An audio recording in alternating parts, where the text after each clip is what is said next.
Sudah ada penelpon, ada Pak Iwan di Jakarta. Selamat siang, Pak Iwan. Selamat siang.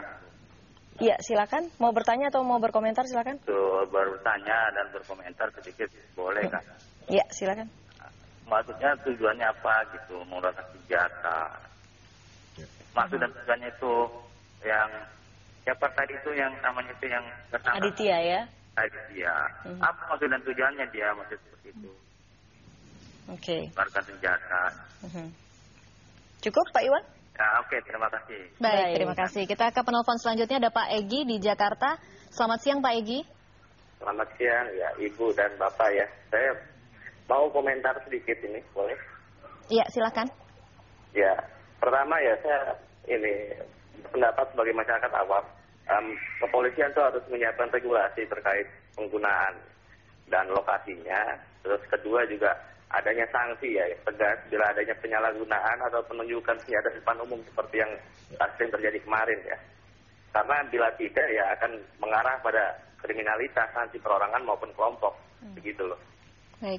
Oke, terima kasih. Baik, terima kasih Pak di Egi. Jakarta ya. Ya, kita langsung bertanya lagi ke Mas Alendra. Ya. Mas Alendra, sebenarnya adakah peraturan khusus bagaimana sebenarnya membawa senjata? Karena kalau untuk kasus Aditya kemarin itu senjatanya ternyata ada di samping pintu dan dia tinggal keluarkan saja. Apa sebenarnya harusnya bagaimana cara membawa itu dengan benar? Ya, secara tertulis untuk airsoft gun memang nggak ada, tapi kita pun mendapatkan tips dari beberapa pihak, termasuk dari pihak Polri juga, dan kita ikut aturannya Perbakin. Memang barang-barang kita memang nggak bilang senjata ya, karena kita sudah sepakat di komunitas itu kita nggak bilang senjata tapi unit. Atau kalau itu yang pakai baterai kita bilang AEG, airsoft electrical gun. Kalau yang pakai gas tuh gas blowback, atau yang berbentuk senapan GBBR, gas blowback rifle. Itu memang semua harus dalam keadaan terlepas. Dia ada gun bag istilahnya, ada tasnya, apakah soft case atau hard case. Magazine pun boleh di dalam itu, tetapi nggak boleh ada peluru yang ada di dalamnya, jadi nggak boleh loaded istilahnya. Kemudian gasnya pun harus terpisah dalam satu tas yang beda. Dan itu nggak boleh di dalam kabin, harus di bagasi. Harus di bagasi. Nah, jadi kalau misalnya sampai terjadi seperti kasus ini, ya kita sih komunitas bilang salah sendiri.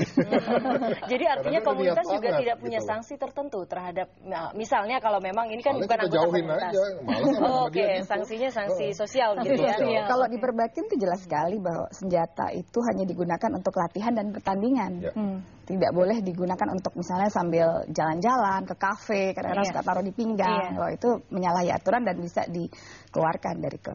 Oke, sanksinya adalah dikeluarkan dari klub. Tapi gitu ya. masalahnya sekarang kontrolnya itu seperti apa, Mbak? Karena kadang-kadang kan mungkin kan klub itu begitu banyak, kemudian kita tidak bisa mengontrol satu-satu, kemudian laporan ini kadang-kadang baru kita terima ketika sudah menjadi kasus dan masuk ke kepolisian gitu. Sebaiknya memang usul saya adalah Mabes Polri itu bisa memberikan kepercayaan kepada misalnya Perbakin atau nanti ada wadah khusus ya untuk bekerja sama mengelola pengaturan ini, tapi tetap dengan pengawasan Mabes Polri karena kita harus bekerja sama. Kalau hanya Polri saja repot karena kita juga harus mensupport olahraga. Kalau hanya dibebankan ke kita juga mungkin bebannya cukup berat karena bagaimana mengendalikan orang-orang yang di luar klub, di luar komunitas.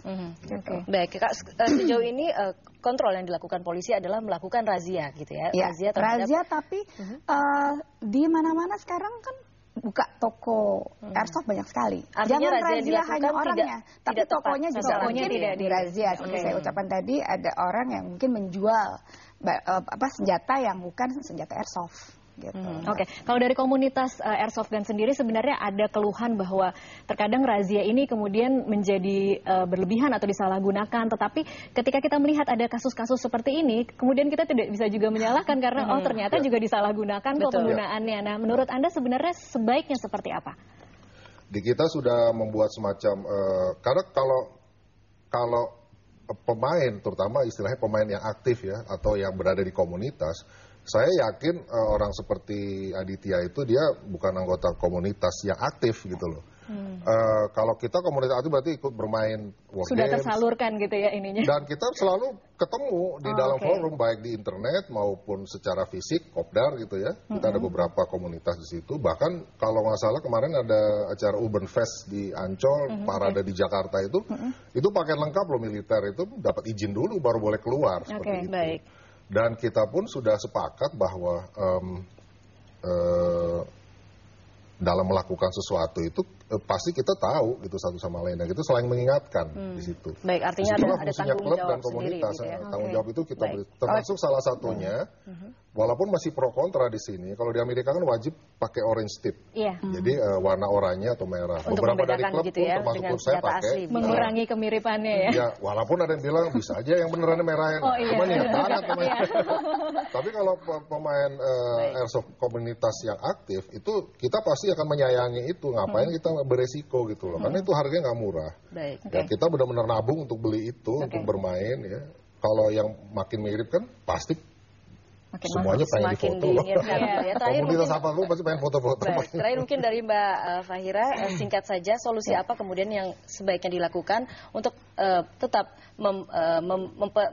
membudidayakan ya, mendukung olahraga ini tapi juga mencari solusi. Ini kan wadah internasional sudah ada AAIPSC kan, Action Air IPSC, itu di bawahnya IPSC.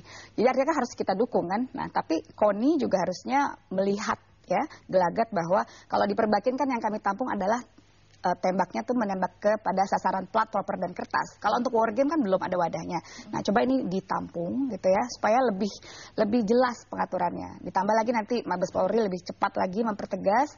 Ketegasan artinya tidak dilarang untuk memiliki senjata airsoft, tapi hanya untuk atlet. Hanya untuk komunitas, bukan untuk sembarangan orang. Diawasi begitu ya. Perlu kerjasama dari berbagai instansi. Kalau mau lebih canggih lagi dinomorkan, cuman kan sulit. Tapi paling tidak dimulailah. Baik, terima kasih sekali lagi Mbak Fahira dan juga